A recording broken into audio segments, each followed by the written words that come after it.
This is Bizarre with 10 ways to demotivate our tech employees. Today will be about how the Agile methodology often fails to improve how we work and by this leads to demotivation by agility. In 2001, 17 software developers met in a ski resort in Utah and...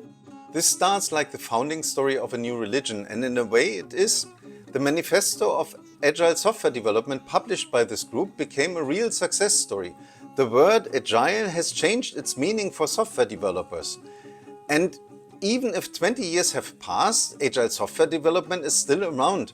And what has started as an initiative to make software development in small teams more effective and more enjoyable has reached the CEOs with several corporate level frameworks to choose from and to get certified in. To make one thing clear, there's nothing wrong with Agile. The Agile Manifesto created awareness that the way we develop our products and how we interact are crucial to success. Software development has fundamentally changed since the invention of the first programmable machine. Software products are much more complex now. Customers have different needs, and innovation and product cycles are by dimensions shorter. Agile software development gave us means to better react to these changes.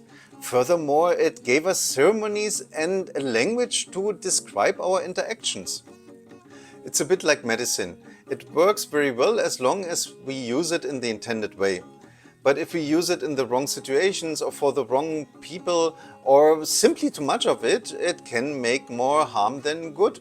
It's a fact that our software developers often experience Agile as rigid, limiting and time-consuming, which is pretty much the opposite of what the word means.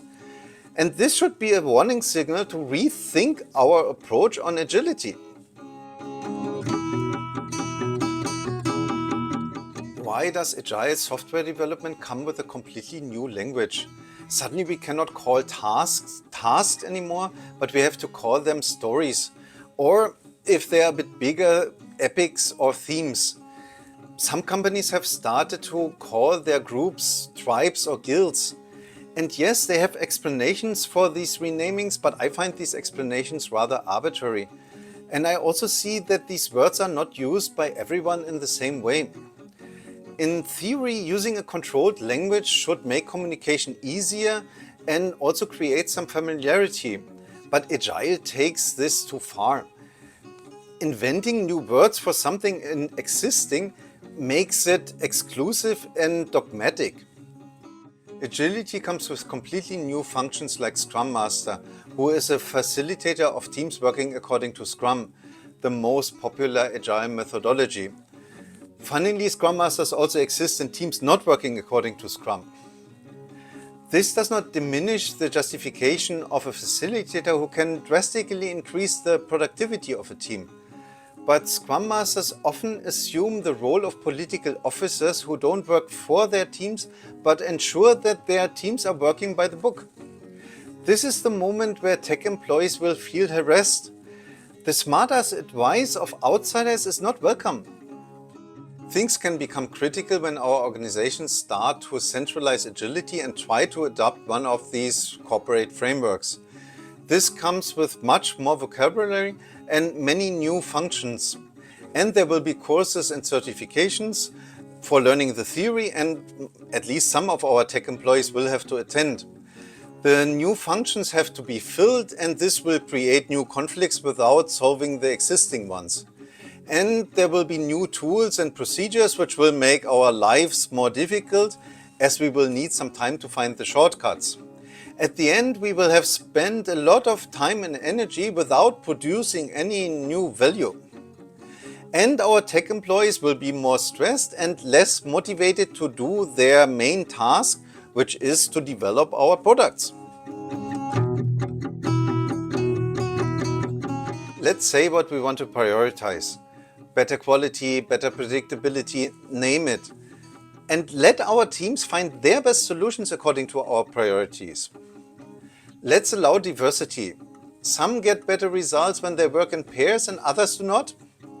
Some need regular interaction during the day and others prefer to have one concentrated meeting in the morning.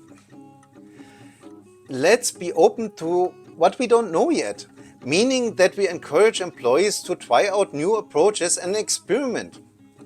If we let them, they will find their way in a short time. Giving time is an important aspect here. When the first problem is solved, the next problem becomes visible, and something we considered important in the beginning will have disappeared. Trying to solve everything at once is not a good strategy. Our environment changes continuously and our teams have to adapt anyway. It makes much more sense to improve our way of doing things in small steps continuously. Until now, we haven't looked at the big picture. If we have several teams working on the same product, we will need to organize their interactions and most of all solve their dependencies. The more complex the product gets, the more difficult it becomes to organize the work of the people making it. We will need abstraction layers to manage it. But the solution lies within our organization. We cannot find it outside. An outside view might open our eyes, but we will have to work this out by ourselves. There are no easy solutions. Don't think that an agile framework or a new type of organizational structure can solve the complexity. You should know our organization well enough to know what's missing and what can be improved. And for being really sure, you can ask our employees. I'm sure that they have good ideas. And you might want to have a look at the Demotivation by Change video of this series, where I talk about how most restructurings don't fulfill their purpose. There's one exception. If you want easy solutions, you can ask the head guy. The head guy will restructure our organization according to the well-proven head guy method, which will make our organization triple efficient. We will rename Team to Pack, Task to Pray, and Complete to Slay. We will need some new functions, Scout, Driver, and Alpha. You will see that our packs will slay the prey much faster. So much about agility. If you disagree, please feel free to write a comment below this video. The next and probably last video will be about demotivation by disempowerment.